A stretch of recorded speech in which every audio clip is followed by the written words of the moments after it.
Hello again, and welcome to another Trench Crusade painting video. Today we're looking at some Trench Pilgrims. These are a really iconic and unique design, and pretty much a staple for Trench Crusade itself. So here's the painting guide. I'm starting off with a prime in black as usual, and then white from roughly 45 degrees. This time round I'm going to try to achieve a pretty close concept art look to these. And I'm also trying to do this with a limited palette because I really want these to be a quick and easy paint job. And to do that, I'm starting off using Speedpaints for most of my base tone colors. So this is Occultist Cloak. What I'm really looking for is just kind of a dark blue black. So if you have an equivalent, you can use other colors, but these are the colors I used. And I'm just making sure that I get most of the metals in this color. You can see the contrast paint's doing its thing. It's toning the miniature and then sinking into the recesses for kind of a base and a wash built in one. I'm making sure I get that chest collar as well as the pauldron plates, the belt buckle, just all the small little metallic details. Some of the weapons are also going to be in this base tone as well. And then here's kind of an odd choice. I'm going for a grey-green for his jumpsuit. And this is because I'm looking to kind of incorporate some warm but muted tones, rather than just picking out a tan and then giving that a shade. I'm looking to kind of incorporate a little bit of color into the underlying base tones. And then for the cloak, I'm using Ratling Grime. This is a kind of a brown and black mix, and I'm really just kind of letting that apply quite thickly and then just spreading it around on the cape. I'm not going to go too crazy on the capes with highlights. This is kind of it for it. So I just want to kind of get this color on as quick as possible. I'm trying to be quite accurate because I don't want to go back and clean up what I've already done. But if you're a little bit more of a messy painter, then you could apply this first and then build up to the green-grey. For the pouches, I'm using dark wood, and this is quite a warm wood color that I like to do for leather.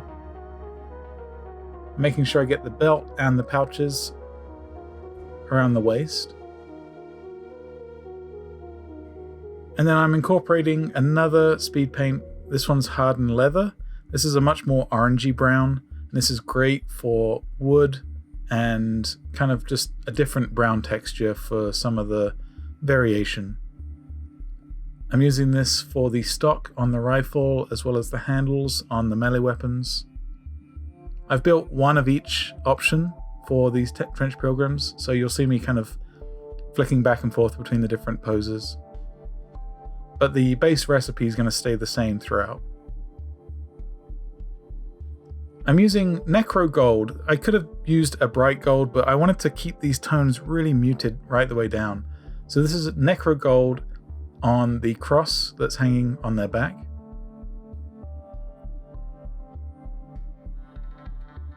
And then right here is some Victorian brass, and this is a nice brass color. Again, nothing too bright. We're going to take all of these colors down a notch in a minute anyway, with some Agrax Earthshade.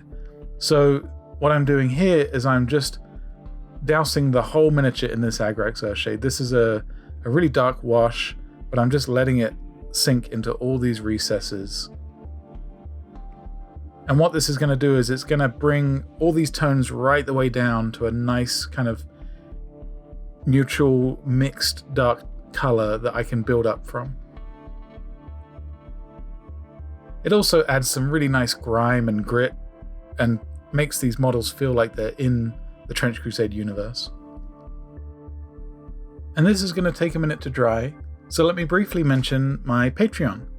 If you're in the mood for some more Trench Crusade, this month we're looking at the painting guide for the Sin Eater. And this is a really fearsome, kind of crazy looking model, and it's a very simple paint job, but I do some extra little gore effects on there, so if that's something that you're interested in, I'll leave a link down below and you can hop over and check out the guide. So now that that wash has dried, you can really see how much extra kind of grit that this has given that model. And it's also unified all of those tones, all those colors into kind of a cohesive thought. So now I'm going back in with that original green-gray and just using it very, very sparingly to add some extra highlights to this jumpsuit. I'm catching the edges of the pouches. I'm just kind of getting small little moments that I want to add a little highlight to. I don't want to cover the whole thing and just cover up all that wash that I've just built up. So you can see I'm just making sure that I get some of these stripes here that are more upturned towards where the light source would be. And for sections like this, where it's a much more flatter surface, once I've applied that green-gray, I'll go in with a damp brush and just gently feather that edge to add a natural gradient up to that green-gray color. Here's some warm gray, and this is another kind of wacky experiment I'm trying. So on these natural highlights on the skin, because it's just been a base primer and then the Agrax Earthshade, I'm now adding these very, very sharp highlights for skin tones. I'm using a warm gray because it's kind of an ivory color, so we're not using a pure white here. I think a pure white would be too distracting, too bright. So this is kind of a bit bold. I'm not really blending this in any way. I'm just kind of laying this on where I would think there would be some natural highlights. This is kind of a sketchy underpaint, if you like. And then what I'm doing here is I'm actually using some Seraphim Sepia. This is a kind of a warmer sepia tone, and I'm covering just the skin areas with this. And what this is going to do is it's going to act like that Agrax and just kind of blend these tones together. There's still going to be a bit of a sharp edge, but once that Seraphim is in there, it does warm up those shadows and it makes it feel much more like a skin tone. You could paint these traditionally like I've done skin tones in the past, but I wanted to try something different for these guys. I've watered down some Skrag brown. This is my kind of go-to rust recipe. And once it's really, really thin, I apply it to these metal areas and it sits right in these recesses and creates a really nice orangey rust. I'm making sure that I cover up all of those areas of Occultist Cloak that I want this rust material to be applied to. So the big cone helmet, the pauldrons, just giving it a nice light coat with this Skrag brown and then letting it dry into those recesses. For the other metallic areas, I'm using plate mail metal. You could use any kind of metallic tone. You could use a lead belcher if you've got that to hand. And I'm just very, very carefully adding some scratches, some very light pressure, and just adding some chips and damage to these sharper edges. If you wanted to keep it non-metallic metal, you could use a light gray here, or a white even.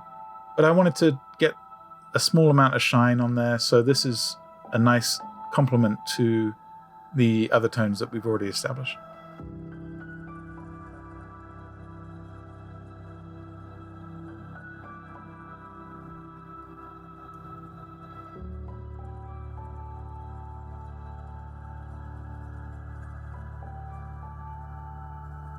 And then for the bayonets, I'm actually going to be building up a couple of highlights. So I took some of that Occultist Cloak and I mixed it with some warm gray to make kind of a blue tone.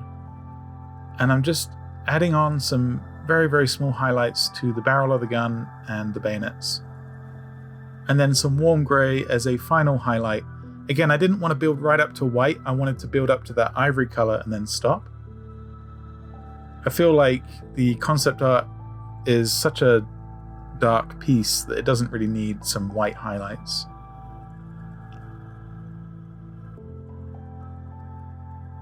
For the bases, these were pre-printed bases, but you could, in theory, put some coffee stirrers or something into some mud. I've done that for some previous Trench Crusade models. And so I'm using an ink for these and then covering it with my wet ground, which I've been using on my other Trench Crusade models. The ink is a really intense brown, so I didn't want to use it too much on the actual miniature itself because it can be quite overpowering. And then finally, I'm stippling on some of that wet ground onto the feet, onto the cape, just all over, just to kind of make these guys look like they've been splattered in mud. I decided to go back in with some warm grey and add some final highlights. Again, I'm not going above that ivory colour, I'm just staying within that range.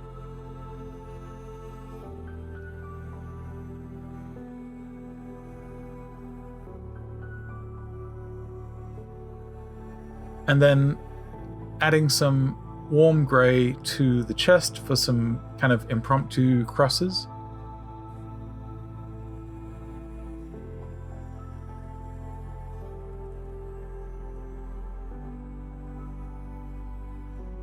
Finally, for the bases with sandbags on them, I'm using some medium sand.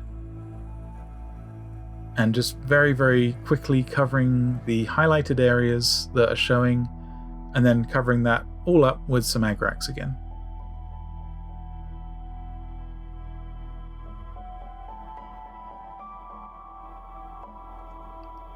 The last thing to do is to paint the rim of the bases with some coal black. And here are those finished churchy boys and girls. I wanted to try something different with these. Obviously, you could take a lot more time and highlight and go crazy, but I kind of wanted to just see how quick I could produce an effective paint scheme, but still stay true to the original concept art, and also try something different with the skin tones and the tan and things like that. I wanted to kind of start experimenting with some color theory. I'd love to know your thoughts down in the comments below. Also, this is kind of a big batch of the forces now done, so I think next time I'm going to be looking at some of the more hellish, the heretic side of the Trench Crusade spectrum. Next time I'm going to be revisiting some Kill Team. I was fortunate enough to order a box of Typhon in all the pre-order madness. I know that some local game stores were shorted, including my own, so hopefully we got some Ravagers on their way, and I'm going to be doing something special for them.